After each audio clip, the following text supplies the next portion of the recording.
যৌবন ধরে রাখার জন্য তিনটি খাবার সর্বদা খাবেন। প্রিয় ভাই ও বোনেরা, মনে রাখবেন যৌবন অনেক বড় একটি নিয়ামত।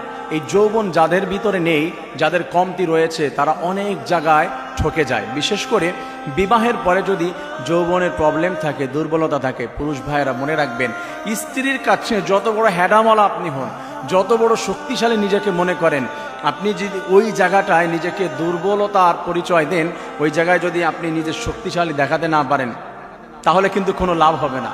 আপনি যত লম্বা হন, যত সুন্দর হন, যত ফিগার বানান, যাই করেন, বিশেষ মুহূর্তে যদি আপনার পরিচয় দিতে না পারেন আপনি পুরুষের, তাহলে টাকা পয়সা আপনার কোনো মূল্য দিবে না, সৌন্দর্যের কোনো মূল্য আসবে না, আপনার পদ পজিশন কোনো কিছুর কোনো কাজে আসবে না।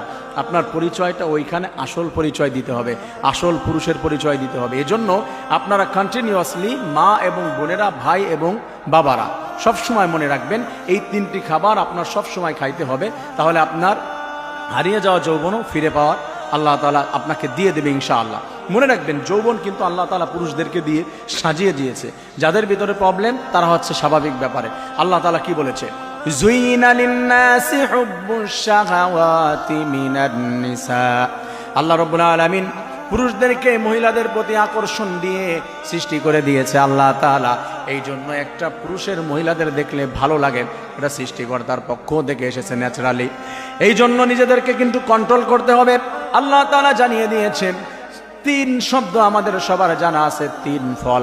কুরআনুল কারীমের ভিতরে যার নামে আল্লাহ একটা সূরা নাজিল করে দিয়েছে, ওয়াত-তিনি ওয়াজ-যাইতুন। তিল ফার্স্ট নাম্বার হচ্ছে, এক নাম্বার হলো তিন ফল।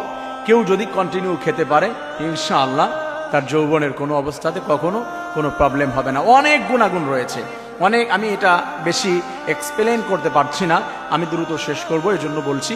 এক নাম্বার হচ্ছে তিন ফল, এটা এখন আমাদের বাংলাদেশেও পাওয়া যায়। সেকেন্ড, দুই নাম্বার হচ্ছে খেজুর। খেজুরের ভিতরে এত বেশি গুণাগুণ রয়েছে, এটা আমাদের সবারই জানা আছে, কম এবং বেশি।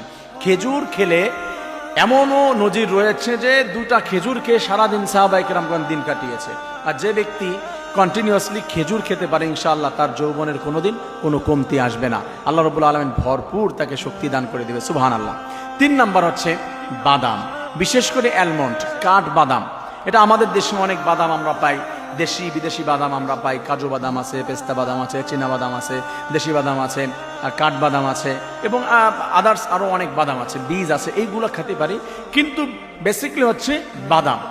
কাঠবাদামটা বেশি গুরুত্ব দেওয়া হয়েছে। বাদাম যদি কেউ কন্টিনিউ খেতে পারে ইনশাআল্লাহ আল্লাহ রাব্বুল আলামিন তাকে হচ্ছে ওইখান থেকে, যে দুর্বলতা থেকে